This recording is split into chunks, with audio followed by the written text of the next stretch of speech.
नमस्कार, स्वागत है आपका personal finance bulletin money time में। मैं हूं आपके साथ मीनू शर्मा। मनी टाइम में मैं आपको बताऊंगी आपकी जेब और जिंदगी पर असर डालने वाली पर्सनल फाइनेंस, बिजनेस, कॉर्पोरेट और पॉलिसी से जुड़ी हर छोटी बड़ी खबर, वो भी विस्तार से। तो चलिए बिना देर करे फटाफट शुरू करते हैं इस बुलेटिन में खबरों का सिलसिला। शेयर बाजार में नई लिस्ट हुई एनबीएफसी कंपनी मुथूट माइक्रोफिन ने कर्ज पर ब्याज दर घटाने की घोषणा की है। मौजूदा ग्राहकों को नया लोन अब 55 बेसिस पॉइंट कम ब्याज पर मिलेगा। पिछले 2 सालों में मुथूट माइक्रोफिन ने ब्याज दरों में 1.5% की बढ़ोतरी की थी। पिछले 2 साल में पहली बार मुथूट माइक्रोफिन ने ब्याज दर 55 बेसिस पॉइंट घटाया था। कंपनी की फंड जुटाने की औसत लागत 11.2% है। पिछले 6 महीने में कंपनी ने 10.4% की दर पर फंड जुटाया है। अभी कंपनी की ब्याज दर 22.5% से लेकर 24.9% के बीच है, जो ऋण लेने वाले रिस्क प्रोफाइल पर आधारित होती है। ब्याज दर में कटौती के बाद नए लोन की ब्याज दर 21.95% से लेकर 24.65% होगी। एलआईसी के निवेशकों को लंबे इंतजार के बाद राहत मिली है। एलआईसी के आईपीओ में निवेश करने वालों के लिए अब मुनाफा कमाने का वक्त आ गया है। लिस्टिंग के करीब 21 महीने बाद एलआईसी का स्टॉक अपने इशू प्राइस के लेवल को पार कर गया है। एलआईसी के शेयरों में 30 जनवरी को 4% से ज्यादा का उछाल आया। एलआईसी का शेयर करीब 17 रुपए की तेजी के साथ 933 रुपए पर बंद हुआ। इंट्राडे कारोबार में इसने 954.85 रुपए का लेवल छुआ। एलआईसी का आईपीओ 902 से 949 रुपए प्रति शेयर के भाव पर मई 2022 में आया था। बीएसई पर एलआईसी के शेयर की लिस्टिंग 8.62% डिस्काउंट पर 867 रुपए पर हुई थी। तब से निवेशक शेयर में तेजी आने का इंतजार कर रहे थे। एक दिन की जोरदार तेजी के बाद मंगलवार को शेयर बाजारों में फिर नरमी लौट आई। रिलायंस इंडस्ट्रीज, आईटीसी और बजाज फाइनेंस में बिकवाली से बाजार नीचे आया। बीएसई सेंसेक्स 801 अंक की गिरावट के साथ 71,139 अंक पर बंद हुआ। एनएसई निफ्टी 215 अंक की गिरावट के साथ 21,522 अंक पर बंद हुआ। बाजार विश्लेषकों का मानना है कि बजट से पहले निवेशकों ने सतर्क रुख अपनाया है। बजट में अगर कोई बड़ी घोषणा होती है तो बाजार में फिर एक बार उछाल देखने को मिल सकता है। वैश्विक बाजारों में बहुमूल्य धातुओं की कीमतों में उछाल के बीच दिल्ली सराफा बाजार में सोने का भाव 200 रुपए की तेजी के साथ 63,300 रुपए प्रति 10 ग्राम हो गया। वहीं चांदी की कीमत भी 300 रुपए की मजबूती के साथ 76,700 रुपए प्रति किलोग्राम हो गई। अंतर्राष्ट्रीय बाजारों में कॉमेक्स पर सोना हाजिर भाव $2038 प्रति औंस पर कारोबार कर रहा था। वहीं अमेरिकी बॉन्ड यील्ड में गिरावट और सुरक्षित निवेश के लिए अधिक खरीदारी होने से सोने में तेजी आई है।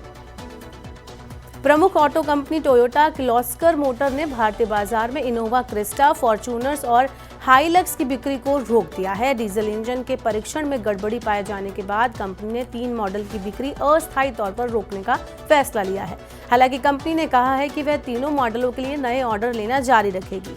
मौजूदा ग्राहकों के वाहनों का क्या होगा, इसके लिए अभी कंपनी ने कुछ नहीं बताया है।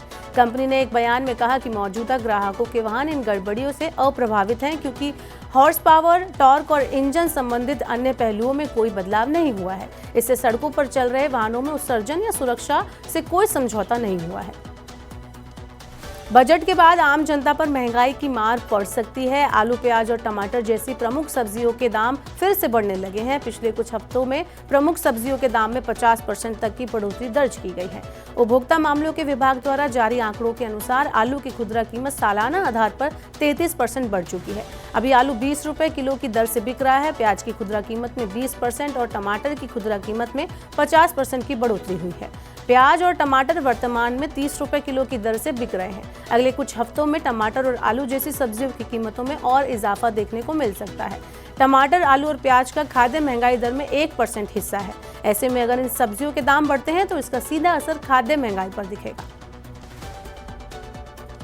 रिलायंस जियो ने केंद्र सरकार से 2G और 3G नेटवर्क बंद करने की मांग की है। जियो के सभी ग्राहक 4G और 5G सेवा का इस्तेमाल करते हैं, लेकिन 2G और 3G नंबर से संपर्क की सुविधा देने के लिए जियो को अलग से इंफ्रास्ट्रक्चर उपलब्ध कराना पड़ रहा है।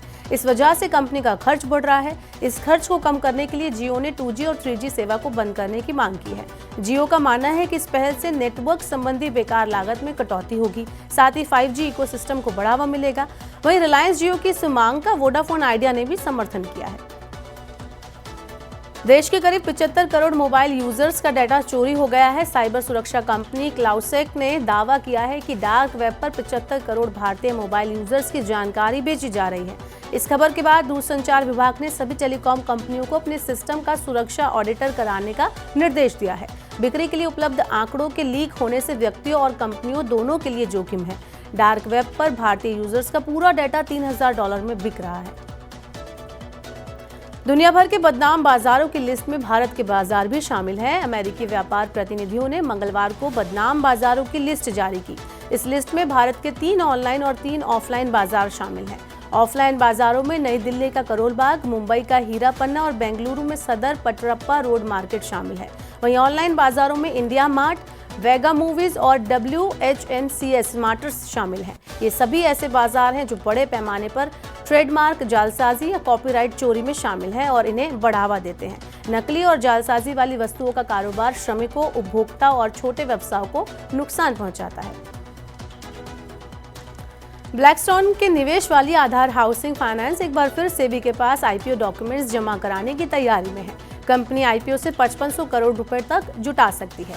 कंपनी 22,000 से 25,000 करोड़ के वैल्यूएशन पर IPO लाना चाहती है। ICICI securities, Nomura, city, SBI capital और कोटक महिंद्रा कैपिटल IPO दस्तावेज तैयार करने पर काम कर रहे हैं।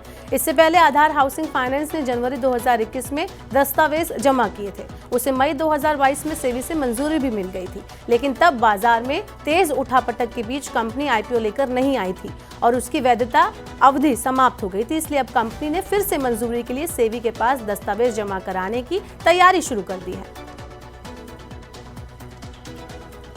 तो मनी टाइम में ये थी आज की बड़ी खबरें। अब वक्त हो गया आपसे विदा लेने का। अब आपसे होगी कल मुलाकात।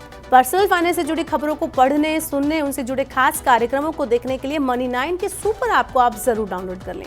साथ ही आज का हमारा मनी टाइम आपको कैसा लगा, नीचे कमेंट बॉक्स में अपना फीडबैक हमें जरूर दें।